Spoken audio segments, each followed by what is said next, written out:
캐시언 TV 한중 방송을 사랑해 주시는 애청자 여러분 안녕하셨습니까? 서울 대림동에서 보내드리는 아나운서 삼총사 이야기 김복 이화실입니다. 중국의 고대 명작 삼국지는 중국뿐 아니라 우리 한국에서도 널리 알려진 작품인데요. 특히 1994년 중국 중앙 CCTV에서 삼국연의 드라마가 방송된 후 중국에서 또 한 번 삼국연의에 대한 열풍이 일었었죠. 예. 말하자면 삼국시대는 영웅이 배출된 시대이며 또 복잡하게 얽힌 역사이고 생동감 넘치는 그 흥미진진한 이야기들이죠. 그런데 우리가 알고 있는 삼국시대의 모든 것들이 과연 진실한 모습일까요? 2006년 중국 CCTV의 백과강단 프로그램에서 한문대학 인문학원의 이중천 교수가 역사와 문학을 넘나들며 강의한 삼국지에서 그 진실을 알아봅니다. 오늘은 삼국지의 영웅 중에서 유비에 대해 알아보겠습니다.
장江东逝水，浪花淘尽英雄。是非成败转头空，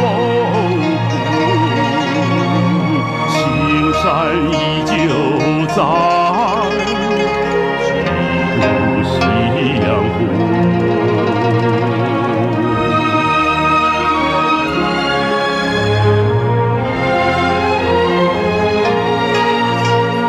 白发渔樵江渚 장강 물결은 동으로 흐르고 영웅은 파도처럼 밀려오니 모든 영역은 뜬구름 같은 것 청사는 여전한데 세월만 흐르느나 백발의 어부는 강둑에서 가을 달을 감상하며 술을 벗삼아 상봉을 노래하고 거금의 대소사를 담소로 나눈다니. 네, 역사는 거울이죠. 오늘날 밝은 달 감상하며 고금의 대소사를 담소하는 것은 역사를 거울로 삼아 오늘에 안주하지 않고 보다 나은 내일을 꿈꾸기 때문인 거지요. 삼국지의 최고 인물인 조조를 빼고 유비부터 다루는 이유가 있나요? 네. 조조에 대한 이야기는요, 지난번 우리 동네 라디오에서 다뤘는데요. 조조의 이야기는 간과하고 유비의 이야기부터 하려고 합니다. 그럼 유비에 대한 평가도 많이 엇갈리고 있는데요. 네. 유비가 세상으로 나왔을 때 그는 가진 것 하나 없을 정도로 무일푼이었고 동분서주하면서 남이 울타리에 의탁하였고요. 네. 그리고 쉴 새 없이 다른 사람들에게 빌붙었지요. 근데 그가 이르는 곳마다에는 늘 존중과 대접을 받았고 심지어 조조는 자신과 유비만이 진정한 영웅이라고까지 생각했잖아요. 네. 그렇다면 유비는 영웅인가요? 이중천 교수의 강의에 따르면요. 유비는 역대 10위거리의 하나였지만 천하 3분을 이룬 그의 식견으로 보아 영웅이란 평가를 수긍할 만하다고 했습니다. 네. 이를테면 유비는 충성심에 불타는 동생들인 관우와 장비 이외에는 가진 것 하나 없는 무일푼이었지요. 그는 자신의 군대가 없었고 설사 있었다 하더라도 형편없었습니다. 유비는 항상 다른 사람에게 병사를 빌려야 했죠. 그런가요? 네, 유비는 자신의 근거지도 없었습니다. 그나마 가까스로 차지한 일부 땅마저 곧 잃게 될 것 같았으므로 할 수 없이 동분서주하면서 남의 울타리에 이탁했고요. 또 이리저리 다른 사람에게 기대면서 주인을 5번 바꿨고 또 처자식을 4번 잃어버렸습니다. 예. 네, 다른 사람 같았으면 특히 영웅으로 자부하던 사람 같았으면 아마도 이 지경에 이르면 견디지 못하고 일찌감치 자살했을 겁니다. 그렇지요. 예, 그러나 그 유비는 계속 꾹 참고 지냈습니다. 왜서일까요? 유비는 영웅의 이지가 있었기 때문입니다. 네. 삼국연의를 읽다 보면은 유비는 울분을 참으면서 아무 말도 못하는 못난이로 생각하게 되는데요. 어떻게 생각하시는지요? 네, 삼국연의를 읽다 보면은 그렇게 생각할 수 있어요. 그 김복은이도 삼국연의를 옛날에 읽었을 거 아니에요. 예. 그러니까 이런 질문을 지금 하고 계시는데요. 이중천 교수는요, 사실은 그렇지 않다고 했습니다. 실제 유비는 호탕한 기백이 충천한 성격의 사람으로 노발대발하며 책상을 치고 일어날 때도 있었다고 합니다. 그 삼국연의 제10화를 보면요. 장비가 대노하여 도구를 매질하고 현덕은 관직을 버리다란 대목이 있는데요. 그 내용인즉 어느 날 그 도구라는 조정에서 내려온 자가 유비가 부임하고 있는 안희현에 도착했어요. 유비가 성 밖으로 나가 영접하고 도구에게 정중하게 예를 표했음에도 불구하고 도구는 뇌물이 없는 걸 보더니만은 괜한 트집을 잡고 그 유비의 죄를 고하라며 당지 현리를 잡아다가 막 고문을 했어요. 네, 장비가 말을 타고 역관 앞을 지나는데 보니까 그 역관문 앞에 50-60명의 노인이 울고 있는 것이었어요. 그래 물어보았더니 도구가 현리를 핍박해서 유공, 즉 지금 유비를 해치려 한다 해서 모두 하소연하러 왔더니 들어가지도 못하게 하고 도리어 문지기들에게 두들겨 맞겨 쫓겨났다는 거예요. 그러니까 장비가 크게 화가 나서 동그란 눈을 부릅뜨고 이를 부드득 갈더니 그 안장을 박차고 말에서 뛰어내려 막 역관으로 곧장 쳐들어가 가지고 그 도구의 머리채를 틀어지고 역관 밖으로 끌어내 가지고 그 나무 위에 달아매고 그다음에는 이제 버드나무 가지를 꺾어서 도구의 넓적다리를 매질했다는 대목이 있어요. 네, 저 버근이도 이 대목을 생각나는지 모르겠네요. 생각나죠? 그런데 이중천 교수는 그 삼국지, 선주전, 뭐 배송지의 주 등에서 인용한 헌재 춘추 등에 근거해서 해독한 데 따르면요. 그 도구를 때린 사람은 장비가 아니라 유비였대요. 네. 유비는 도구를 때리고 난 뒤 관우 장비와 함께 안희현을 떠나 대주로 가서 유회에게 의탁했고요. 사실은 그렇대요. 삼국연의 역사 소설만으로는 역사 인물이 진실 여부를 가리기가 어렵겠네요. 말하자면 그렇죠. 소설은 독자들이 흥취를 따라야 하니까 역사 소설이라 할지라도 허구가 들어가기 마련이니까요.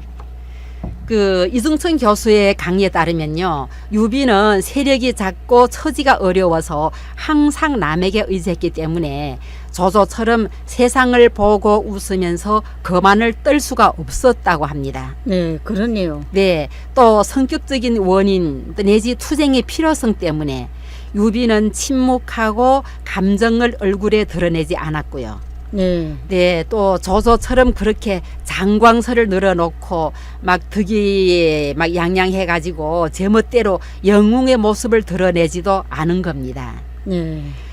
그렇다고 유비가 영웅이 아니라고 말할 수는 없다는 거예요. 네. 그가 침묵하고 감정을 드러내지 않으며 심지어 울분을 참고 아무 말도 못하는 이면에는 여전히 한 줄기 영웅의 기백이 어려 있다고 이중천 교수는 말하고 있습니다. 네, 그러네요. 네. 유비를 보면 능력 중 하나는 잘 도망가는 것이고 네. 다른 하나는 잘 우는 건데 네. 그래도 영웅인가요? 네. 이승천 교수님은 이는 삼국연의가 우리에게 주는 인상인데요. 이 인상은 오해라는 겁니다. 네. 우선 유비는 도망과 우는 것만이 아니라 다른 것도 잘할 수 있었고요. 네. 그 다음 그 시대는 잘 도망가고 잘 우는 것이 체면이 깎이던 때가 아니었고요. 네. 또 꼭 그것이 이 사람이 무능하고 영웅이 아니라는 증거가 될 수도 없다고 했습니다. 네, 그러네요. 네, 도망간다고 하면 무엇 때문에 도망갔는지를 보아야 하고요. 네. 싸워서 이길 수 있으면 싸우고 이길 수 없다면 도망가는 것이니 도망가는 것이 이치에 맞는 것이죠. 네. 우는 것도 왜 울었는지를 살펴보아야 하고요. 그 친구와의 우정 때문에 울었다면 울었다고 해서 체면이 깎이지는 않죠. 네. 유비가 도망가고 울었던 것은 대부분 이러한 상황에서였어요. 네.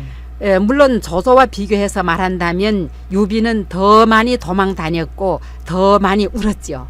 그것은 유비가 더욱 약소했기 때문이에요. 네. 그래도 유비가 영웅인 까닭을 이중천 교수는 이렇게 요약했어요. 즉 유비는 영웅의 의지, 영웅의 기계, 영웅의 혼을 가지고 있었고 또한 영웅의 의리가 있다고요. 자, 네. 좋은 말씀이네요. 네. 유비는 영웅의 의지, 영웅의 기계, 영웅의 혼을 가지고 네. 있었고 또한 영웅의 의리가 있다고요. 네. 예, 좋네요. 유비는 변덕이 심해서 길들이기 어렵지만 네. 믿고 의지한 상태에서 있어서는 품격이 있고 우아하며 신의가 있다고 하는데 왜 그럴까요? 네, 그 의지한 상대가 누군가에 달렸죠. 그러니까 유비가 영웅의 의지를 가진 사람이기 때문입니다. 그 영웅의 의지가 있는 사람은 남의 밑에서 있는 것을 달갑게 여기지 않아서 끊임없이 책략을 짜내면서 기회를 엿보는 거죠. 네. 네, 그래서 변덕이 심해서 길들이기 어려워지는 거라고 이중천 교수는 말했습니다. 네.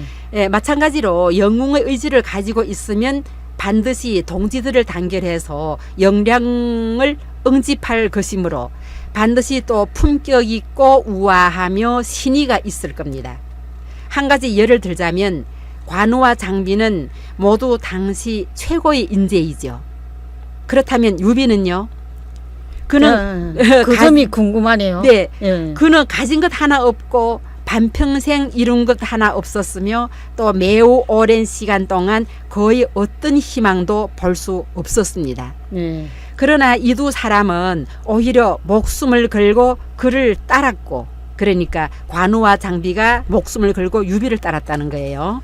그리고 변함없이 유비에게 충성을 다했지요. 네. 그리고 죽음에 이르러서도 후회하지 않았답니다. 그 관우는 뭐 천리를 단기로 달려 올 정도였는데 왜 그랬을까요? 그 유비가 품격 있고 신의가 있기 때문이죠. 네, 그렇네요. 네. 삼국지의 표현에 따르면 유비와 관우, 장비는 잠잘 때에는 침상을 같이 하고 우애가 형제와도 같았다고 합니다. 네. 관우와 장비는 유비를 명분상으로는 형처럼 섬겼지만 실제로는 임금으로 섬겼답니다. 네. 그러니까 세 사람의 우애는 바로 영웅의 의리로 묶여 있었음을 알 수 있죠. 네. 그래서 이중천 교수는 다만 알 수 없는 점은 이 세 사람이 잠잘 때에 침상을 같이 했다면 그들의 아내들은 어디에 있었을까요? 라고 반문했습니다. 좋은 발문이네. 네. 조조가 지금 천하의 영웅은 유비와 이 조조뿐이라고 했잖아요. 네. 그런데도 유비를 죽이지 않은 이유는 무엇일까요? 이 점에 대해서 이중천 교수는 다음과 같이 이제 말했는데요. 유비가 영웅이라는 건 관우와 장비가 알고 그 훗날 제갈량도 알았으니 저조가 알아차리지 못할 리가 없지요. 네. 이를 통해서 저조가 틀림없이 지금 천하의 영웅은 유비와 이 저조뿐이라는 말을 했을 거라고 믿습니다. 네. 그러나 이것은 저조가 침착하지 못했다고 이해해도 좋고 또 저조가 그의 힘을 탐색하려 했든지 일부러 유비한테 경고를 하려는 의도로 그랬다고 이해해도 된다고 생각하는데요. 그 의도는 바로 우리 둘 다 알면서 순진한 척 하지 말자는 거죠. 네. 네.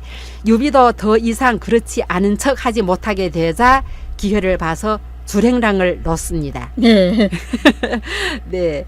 뭐 원소를 치러 간다는 그런 이유로 이제 그 저조 곁을 떠나는 거죠. 네. 삼국지 무제기에 따르면 유비가 와서 저조에게 이탁했을 당시 저조의 모사인 정욱은 저조에게 유비를 처리해 버리라고 권합니다. 네. 정욱은 유비를 보면 웅재가 있어 대중의 마음을 잘 사로잡으며 결코 남의 밑에 있을 사람이 아니니 일찌감치 도모하는 편이 낫습니다. 라고 이제 말했죠.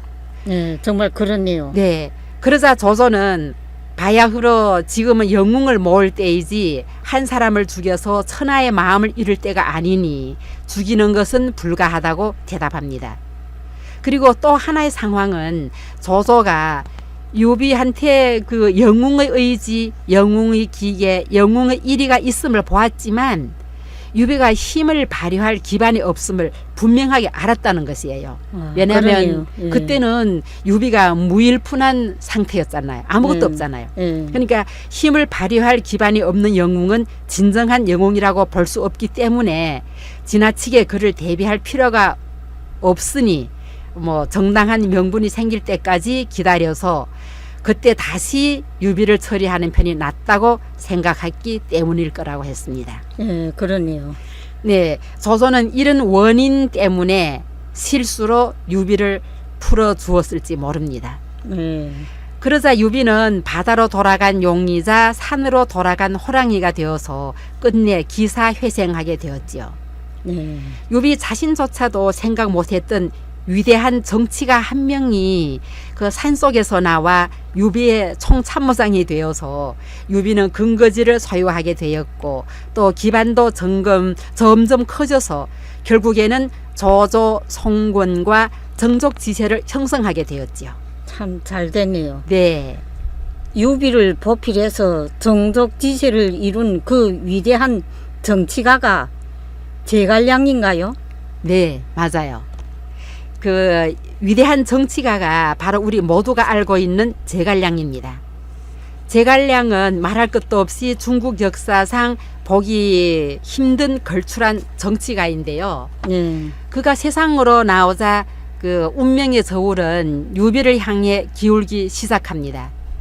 마찬가지로 누구도 생각하지 못한 점은 이제 같은 해에 조조의 가장 중요한 모사였던 곽가가 병으로 사망하는 겁니다. 예, 그거 38세 곽가가 세상을 떠나고 26세 제갈량이 세상으로 나오자 역사는 방향을 바꾸기 시작해서 유비는 기사회생했고 조조의 원대한 포부는 실현하기가 좀 어려워졌죠. 네. 네. 유비의 일생은 장렬하면서도 파란만장이라 할 수 있었겠군요. 네, 그렇죠. 그 누상촌 돗자리 장사의 가난한 무명 소년이었던 유비는 관우 장비와 함께 도원결의로 의형제를 맺은 지 30년 만에 중국 영토의 거의 3분의 1을 지배하는 한중왕의 지위에 오른 것이죠. 네. 예, 220년 조조의 아들 조비가 한나라 헌재 양위를 받아서 위나라의 황제가 되자 그 이듬해인 221년 유비도 제위에 올라 한의 정통을 계승한다는 명분으로 국호를 한이라고 했습니다. 네, 그러나 이제 제위에 오른 지 2년 후인 223년 4월 63세의 나이로 유비는 병사했습니다. 네. 네. 참 역사와 문학을 넘나들며 삼국지의 진실을 만난 이중천 교수의 삼국지 강의. 오늘은 여기서 마치겠습니다. 지금까지 함께 하신 여러분 감사합니다. 끝으로 유진아의 노래 고추를 들으시면서 이 시간 방송 마칩니다. 여러분 안녕히 계십시오.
살아가려면 세상 살이가